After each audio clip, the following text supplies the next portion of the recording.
Hey, what's up, and welcome back to Life with Zoe and Jess. Today's topic is non-negotiables, which is something I didn't learn about until later in life and how important it is. But pretty much non-negotiables are standards or principles, rules, or just things that you will not compromise, not only in your relationship, but in your life. Because in your life, when you have a life with your partner, you still want to stay true to who you are. And so it's very important to talk about what are your non-negotiables.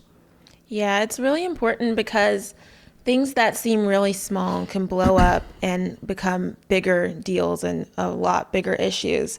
So it's important to sit down and really think to yourself and think about what is important to me, what are my values, what are things that I want to have, that are core and central to me when I'm living my life, that I don't want to compromise, that I'm not willing to give up. And to make sure you meet a partner who also can go along with that and can understand that and be there with you for that. Yeah. Yeah, I think a lot of times what happens when people don't talk about their non-negotiables, and like I said, a lot of times you find a person that you like because maybe they're just attractive to you or whatever it may be. A lot of people will start to be pretend versions of themselves. And we're not talking about the pretend version where you like the guy pretends he's only serious about you and he's dating other women. Like just starting here, one thing I see a lot of times is someone may find someone that they like, sorry, and they'll start to pretend to be maybe more spiritual than they are, you know. And like they read the Bible every day or they do their devotional every Yeah, day. that's true. I remember one time when I was dating a guy in college, he pretended to work out because I like to work out. Yeah, And then, that type of like, stuff. as Yeah. soon as we went out, he completely stopped working out. He was like, I was just doing that to try to organically meet you. Yep. Now I'm not going to work out anymore. Yeah, and that's a huge problem. Like they start to be pretend versions of themselves, and then 6 months in, that's what causes the problems when people either get deeper into the relationship or they get married, and then that's when they say, "You're not the person I met." And sometimes the problem is they never were that person to begin with. They just liked you, and they had a pretend version of themselves. And I think a lot of people. Here's another better example I tell my lady friends about all the time. You meet a guy you like, you don't have to pretend to know about basketball and football and what position they played and what. To be honest, it's not even. I wouldn't even say it's necessary to go start studying that. Oh, I want him to know I'm serious about his likes or whatever. Like that's cool and all, but you don't have to pretend to be an expert on that. Like she loves track. I never pretended to be an expert on track. Even though I was athletic and a gym rat, I just watched her love it. And then I grew to love track as much as she did. But in the beginning, I didn't pretend to know who the people were. And, of course, everybody, if you're from, you know, where I'm from, when the Olympics came to Atlanta. And so, I knew some of the people that ran track in the 1996 Olympics. But other than that, I didn't really know these people. But I grew in knowledge about track as I got to know her more. But yeah, you don't want to be a Yeah. pretend version of And yourself. sometimes I think too that with the pretend version of yourself, it's easy to trick yourself into thinking you're actually becoming better or this is Oh, actually the person that oh you always wow. wanted to be. Yeah. But that's really not the case. So that's when it can kind of get confusing, especially if you're doing something that's beneficial for you. Like, yeah, I'm running now. I always wanted to run. I always wanted to eat healthier. I don't, mind doing this, but then, you get down the line and you think, well, I do mind. This actually isn't me. Man, This that's isn't a how good I would one. have organically changed had I not been with this person. No, that's a good one for real. Yeah. I didn't even think of that. Yeah, that's a really good one. Yeah, and even with my next thought, like that's where a lot of people when they like someone and they don't want to, maybe it's something you won't put up with, and you start making excuses for the person. Like maybe I don't know, maybe you don't want to smoke or drink or whatever, and then you start making excuses why it's okay for that person to do something that that you're not going to agree with, and you think is okay now, and it's small, but it becomes a much bigger thing later. And it's very important to talk about these things early early in the relationship. Yes, I find that a good question to ask is, where do you see yourself in 1 year or 5 years or 10 years? Because let's say you're dating someone and they're a nurse and you say, hey, where do you see yourself in 5 years? And they say, on the beach in Spain. You might do a double take. Hey, what, how, why? You don't want to do this in the next 5 years? How do you plan to get there? What does that look like? So you can really see what people's vision for their lives are, if they have any vision for their life. That's really important. And that can reveal a lot about a person, their willingness to move, their work ethic, their goals, their ambition, maybe their delusion. It can show you a lot about who someone really is. Yeah. And another thing is that a lot of times, and this is me, I think it's a lot of people, because we are raised a certain way and we've seen certain things in life, we figure when we see certain things in people, we assume that they're going to agree with us. So you may have a non-negotiable, and because of the way you grew up, everybody around you was the same way. So you just assume that person has the same values as you would. And that's why it's important to talk about non-negotiables. You can't assume that, oh yeah, this person wants to stay living in this city because this is where I met them. And some of the assumptions that people have, are like if you see someone who dresses nice or whatever, and you just assume that they have a great job and they have their life, put together. That might not be the case. Or even if you meet someone who smells good and they're really clean, but then you go to their house and it's disgusting. Like, that's the crazy thing. You're like, oh, you're clean, but your house isn't clean, and so there's so many things you could assume about a person. Even people who listen to certain genres of music, I know I like to listen to EDM, and when I first met Zoe, he thought I was like into raves and stuff. I was like, no, I don't go to raves, but I do like this music because I think it's fun and it kind of makes the day a little bit more exciting for me. Yeah.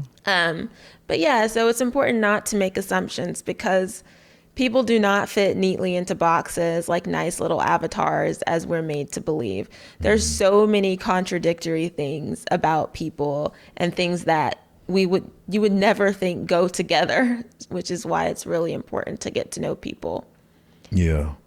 I mean, like I said, I know me, myself, I live a very unorthodox life. So some people figure, if you're not following the blueprint that they see, that, how life is set up, then they think you're not doing this, like either you're failing or you're succeeding. And you just can't look at a person from the outside in and just assume different things. You have to ask these questions. And I think a lot of people are actually scared to ask the questions sometimes because it will make them realize that maybe they're not compatible and they just want to kind of force it. But it's not a good look. It's not a good look to force it because it comes back to bite you later. Yeah, it sucks because sometimes you're having a great time and you just don't want to ruin it by asking the hard questions. But if you don't ask the hard questions, it's going to make for a hard life, which is much worse. Yeah. And then later on in life, when you are serious and you've gotten married and, you have the kids or whatever, you start finding yourself having resentment. And I've seen people say that their partner changed them. And it wasn't that they changed you, it's that you changed yourself because you were in denial about different things and you tried to make the box fit. You try to make yourself fit in their box or whatever and didn't talk about these non-negotiables. And then you find people saying, well, I never wanted to live here anyway. I don't know why you bought this car, or I want to have more children. Because I remember one time I was dating a girl and I definitely want children. It's one of the things that's important to me. And she said that she was cool with having children. And then I find out after we stopped dating, she got her tubes tied and she did not want to have kids. So that was probably one of the main situations that made me realize that, man, I need to talk about these non-negotiables before I started dating somebody. To do that. So what are some non-negotiables for you? I know you said children. Anything else? Yeah, I mean, children is a big one for me. And I think it's probably one of the most known non-negotiables that people probably do talk about, or sometimes they don't. Sometimes they don't. Yeah, sometimes they don't. And then you don't think it's a big deal. And for me, that would be crushing. I definitely want kids. And so I don't want somebody to tell me they do, and then you get in there and not want kids or not want to do the duties of a parent. I'm the type of man where I want to be heavily involved in my children's lives. I don't want to just leave it to my wife and her running around and cleaning and doing everything for the kids. But at the same time, I don't want to be the only one that wants to be a parent and the only one that's paying attention when they have extracurricular activities or they have a game or whatever it may be. So yeah, you don't want to get it down the line and this person resents you because you never gave them the seed that they want. Or maybe you guys didn't talk about how many kids. You have one kid and one person is like, well, I'm cool just with this just one kid. And then the other person wants 5 kids. So it's something that you think, oh, they'll get over it. They'll be okay. No, some people are serious about these things and you can't look over them. No one wants to be forced to be a parent if they, wants to do that for another person, because I've definitely, we've all seen that and it doesn't usually work out well. Yeah. But one thing for me that's really important is education. That's a non-negotiable for me. Just having someone who's open to different types of schooling, like maybe homeschool, maybe moving to be in a different district, that sort of thing. And I think education is a non-negotiable a lot of people don't talk about, because some people don't care if you get good grades or not. And some people do. Some people say, hey, it doesn't matter what your grades are. Maybe you fail all your classes, but you start a business and it does really well and it doesn't matter. But some people really value traditional schooling and education and going to college. So it's important to make sure that you're on the same page with your partner as far as that is concerned, because you can't assume just because you and your partner might be both college educated that your partner also wants your children to do that. Yeah. They might be fine with your child taking a couple years off to travel the world or, do something else or work or who knows what, right? So it's important to make sure you're on the same page with that so it doesn't cause any drama or conflict. And you're not pitted against each other within the same household. Yeah. I mean, another reason I think this stuff is important. I grew up in church, and one thing I'm be honest, I highly dislike about it is that people don't get you ready for this stuff until after you're married. And then once you get engaged and you get married, people are like, okay, cool. We're here. It's all hands on deck. Oh, it's too late now. Like, people need to learn this stuff while they're dating. It's way too late to be talking about, okay, now we're just going to solve all these problems after you've done the engagement, you've told the world about it, and now we're going to solve all these problems in marriage counseling. Like, no. I'm sorry. I know a lot of people are going to be upset about that one, but I think that's so backwards, and it ruins a lot of marriages and puts a lot of people in very stressful situations. My mom was one of them. I won't get too deep into that one on this episode, but yeah. No one talks about this stuff and you try to solve it in 6 weeks of marriage counseling or after you're already married. Like, no, this stuff needs to be talked about early on in the dating phase. And I don't think enough people talk about this. It's just like, in the churches I grew up, it's like, don't even talk about your relationship until you're married or until you're engaged. And I think that's just really wonky. It doesn't make sense. And it puts a lot of people in very difficult situations. So yes, it's really important to talk about this stuff early on. It is. Because as we said earlier, like, a lot of things that you think are so small become huge. I've seen it happen time and time again. Super tiny things can really magnify when you're living with someone and attempting to build a life with someone. Yeah. And build a better life for yourself. So that's really an important point you made. Getting to it early and often. We learned that from Shonda Rhimes. Yeah. Yes. We're writers. Yes. And one thing that's a non-negotiable for me, and I don't think it's silly at all, but I like for my partner to have heart eyes emojis for me every time they look at me. Like, I want them to be head over heels for me. I am the sun and the moon and the stars and the sky and everything. She's after God, but After God, yes. God first and me next. Yeah. And God first, and then I'm the next 100 bullet points, and then everything else. Yeah. I think it's important. I think your partner should be completely enamored with you. Their eyes should sparkle when they look at you. Do my eyes sparkle? Your eyes sparkle when you look at me, really. They glisten. It's amazing. I love it. Cannot accept anything less than that. You should just revere your partner super highly, and that's what I have always looked for. Anything less than that is just simply, it's just not good enough. It's a non-negotiable for me. Yeah. Yeah. One for me, I think I talked about this in another episode, but yeah, for me is fitness, and it's not about the aesthetic and beach body and bikinis and stuff like that. It's just being healthy for your family and being able to show up for your family as much as possible. And when I say this, I'm not just saying for my partner. I think for me, it's for both people. It's a non-negotiable not to take care of your body. Because it just sometimes causes unnecessary health risk, and we already can run into anything in life that's unexpected. So as much as I can, I want to avoid putting myself at a health risk that could put my family in a position to have to kick out more money, paying for healthcare costs, or, just early, what am I trying to say? Just early health problems. Like after a while, you grow up older in age and you have just natural causes and things like that.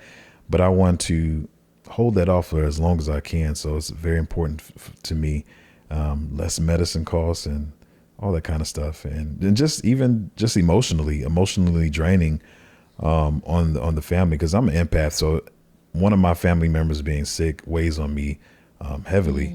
So yeah, this is just something I want to avoid. Yeah, because you'd be thinking about their quality of life and all of those things that you'd really, because you want your partner to be healthy and happy. And so if they're not healthy and happy, you're gonna have a little pit of sadness you're gonna carry with you everywhere because you want them to be at their best. Yeah.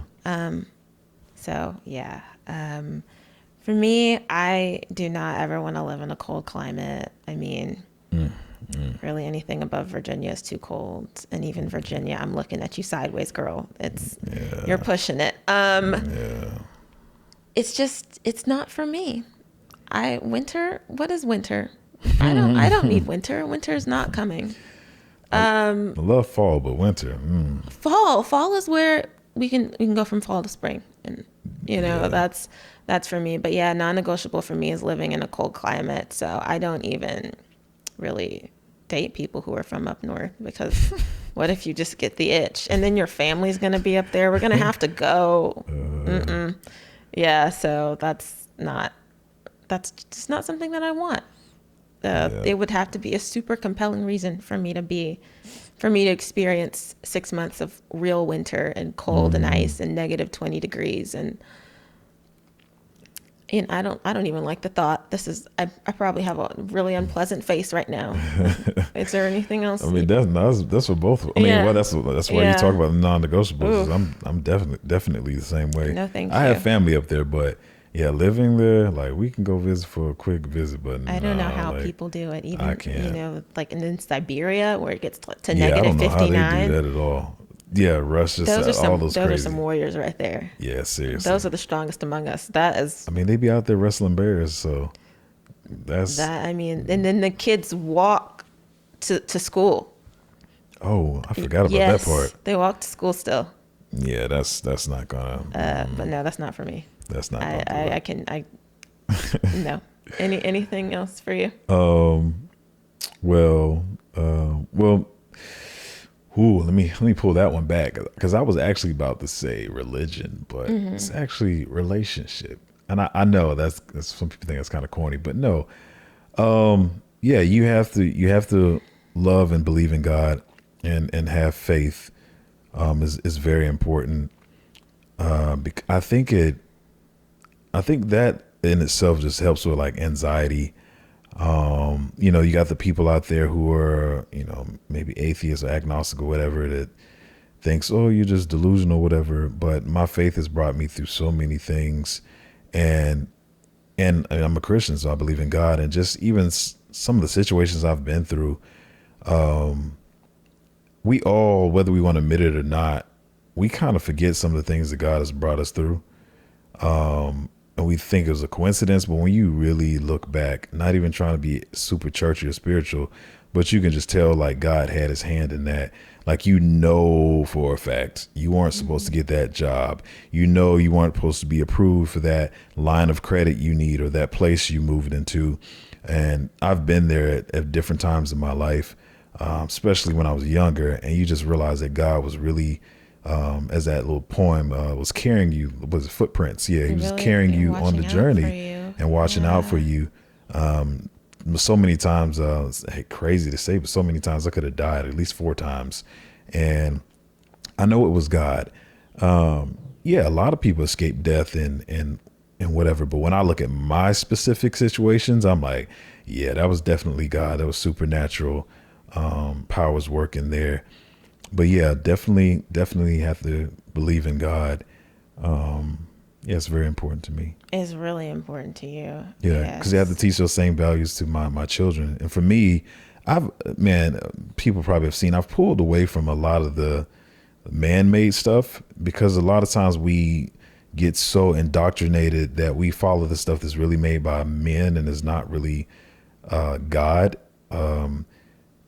So mine is really about relationship and my relationship with God, not following all the precepts and little rules that people have made up to make themselves feel like they're a part of this group and this coalition or whatever you want to call it but it's really important to have a relationship with God and being able to pray over us and our family when we are going through tough times, teaching my children how to pray and connect with their spiritual side is important.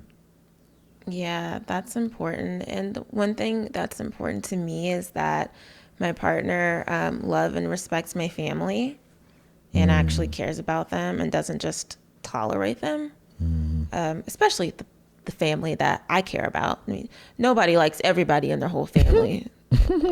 Let's be real. It's not even realistic. It's not even logical. You have that one person that everybody gets along with. But most people have one or two people, or maybe even a whole group of people, maybe even dozens of people that they're just kind of like, don't really, don't really interact with you too much. But the people that I love and care about in my family the most, I would want my partner to also love and care about them and treat them with respect. Yeah. That's important to me. No matter what, without, them having to have any big accolades or anything, but just because of who they are. Yeah.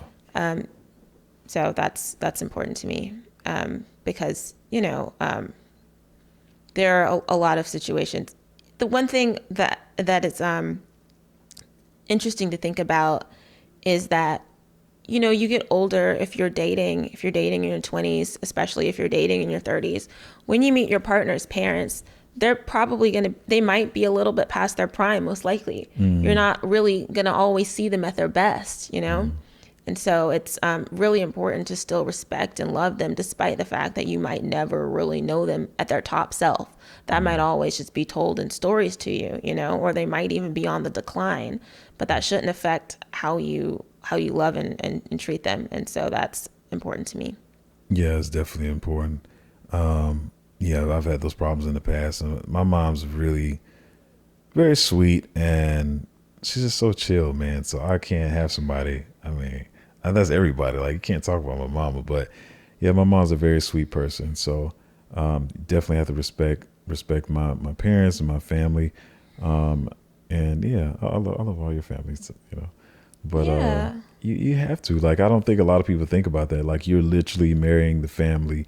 You see it in the movies when people have the in-law fights and all that kind of stuff. Like, that's something I never wanted to put up with. I'd never wanted in-law drama or people bringing drama into our relationship or anything like that. So it's important to realize you're marrying the family. You have to love them just like you would love your family.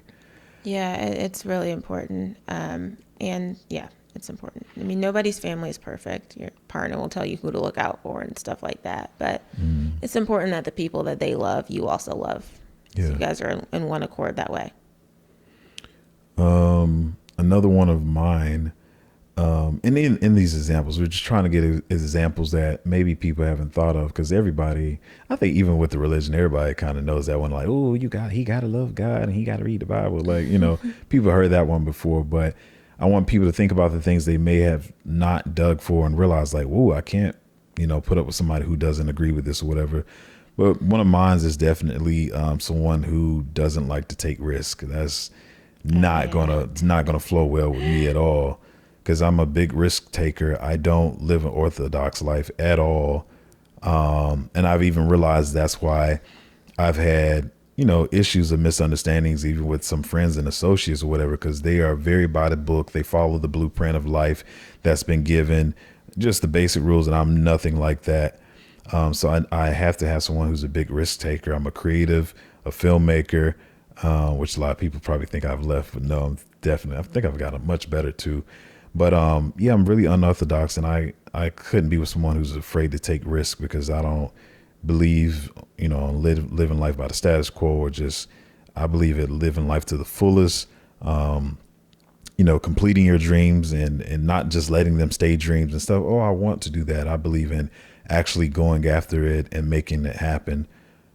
So yeah, it's really important to me. Gotta have that risk tolerance. Yeah, you have so many ideas. And Yeah. and then you really put them into action and you go at it with 100%. You don't put in 5%, 20%. So, Yeah. and that can actually it could be scary for someone Yeah. Yeah. who's not used to that. But Yeah. it's I kind think you helped me a lot with that too, because like we've had some big pivots from when we started as business partners, and then some things didn't work out, or didn't work out the way we thought, especially in the last couple of years. And you even pointed me in directions like, hey, you do this thing here and it looks a little crazy, but I think if you do this, it'll be really successful. And to be honest, if you weren't on the same page, then a lot of things probably won't work out, because you really have been a huge part in shifting the direction of our lives and making things a whole lot better, to be honest, thank because you. you I have great ideas. yeah, you have great ideas, and you see things that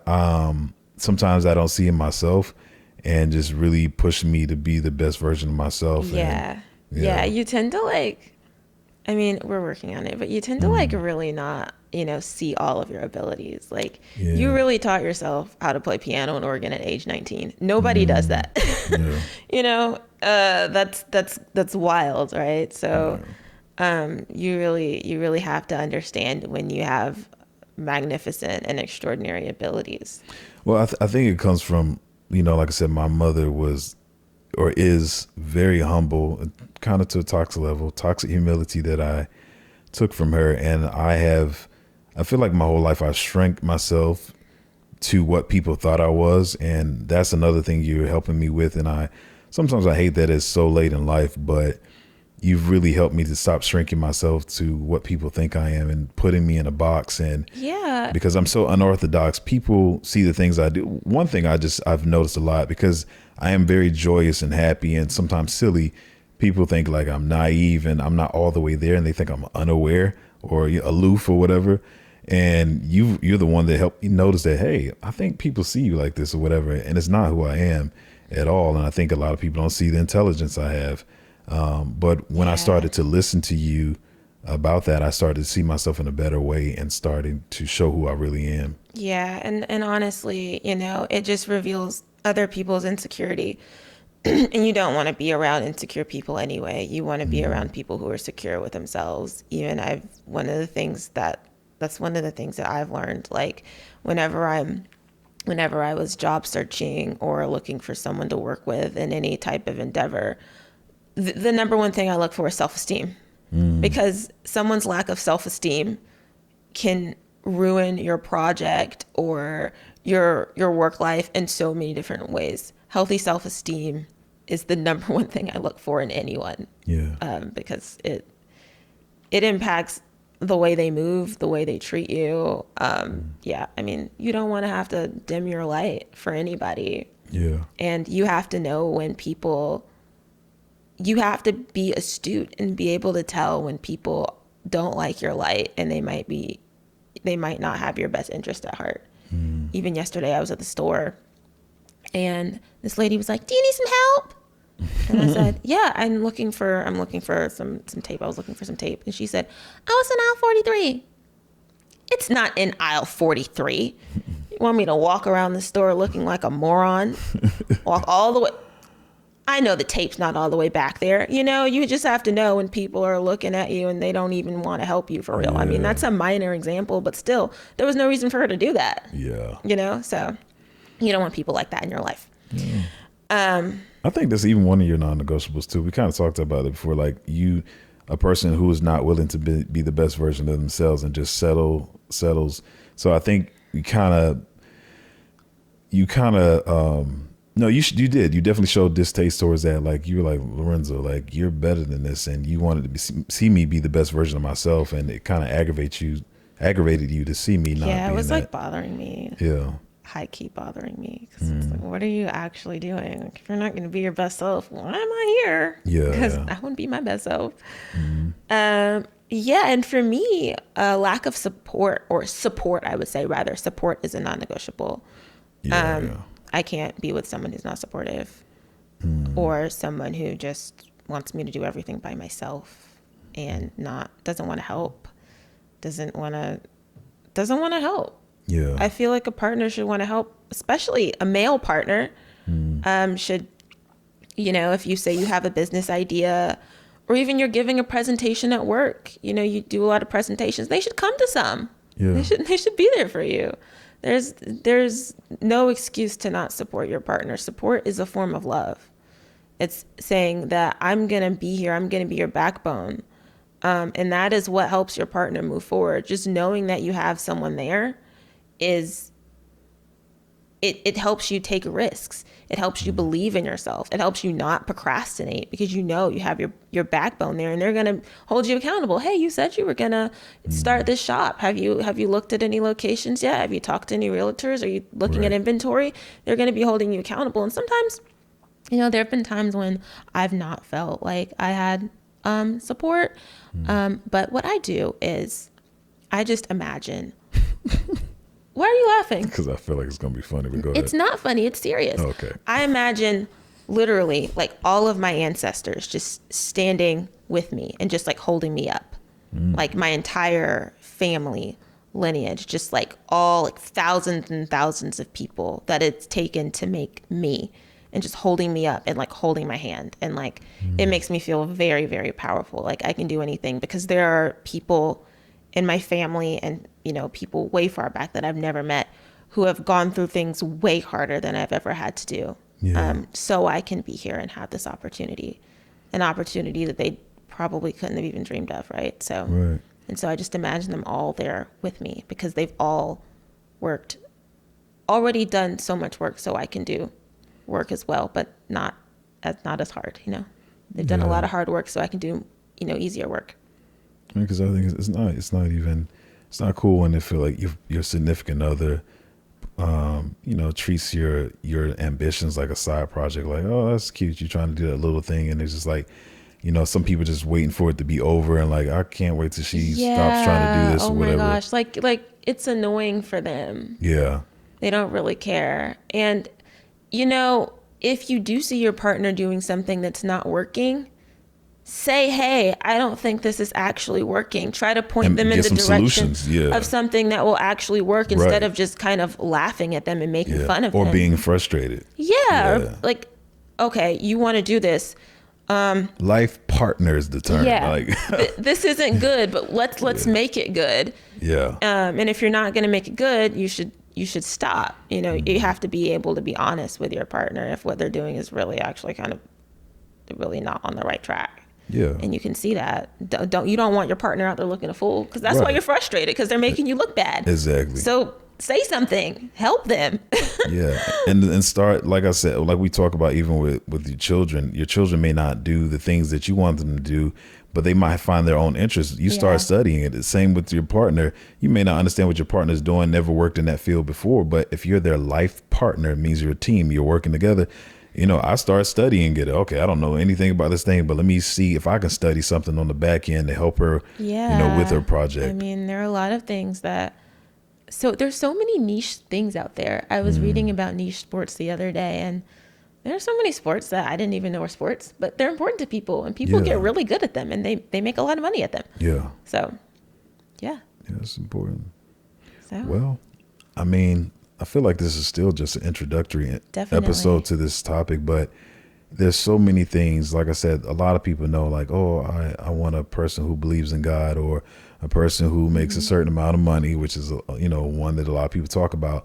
But there's so many other smaller things that can really actually derail a relationship if you don't think to talk to your partner about these things. So I would say to most people, like, write down a list of stuff that you will not tolerate. or that's a non-negotiable for you. And don't be afraid to tell that person, because being afraid to tell the person because, oh my gosh, they're so beautiful or he's so handsome, that little small thing can ruin that whole relationship in 6 or 7 months, just because you try to avoid it. And now you find yourself starting over with another person. And for lack of better words, you wasting your time. So don't be afraid to talk about those things. Ask that person what theirs are. Some people don't like having these conversations, but as I always say, communication is one of the strengths of any relationship. Yes, yes. And Yeah, always say, getting the hard things out the way makes things easy in the long term. yeah, You may not want to, or it may feel difficult, but it's worse having that kind of anxiety in the background, running in the background. You want to eliminate all that, make things as smooth as they can be, yeah, and really stand on business about yourself and what you want from your partner. And you'll find whatever you want yeah. if you are true to who you are. Exactly. You'll find what you That's want. the important part. Yeah. Well, non-negotiables. Hopefully you guys can think about what some of your non-negotiables are. Like I said, be outside of religion, finances, and all that kind of stuff. Hopefully you got something from this episode. And yeah, we'll see you next time. See you guys next time.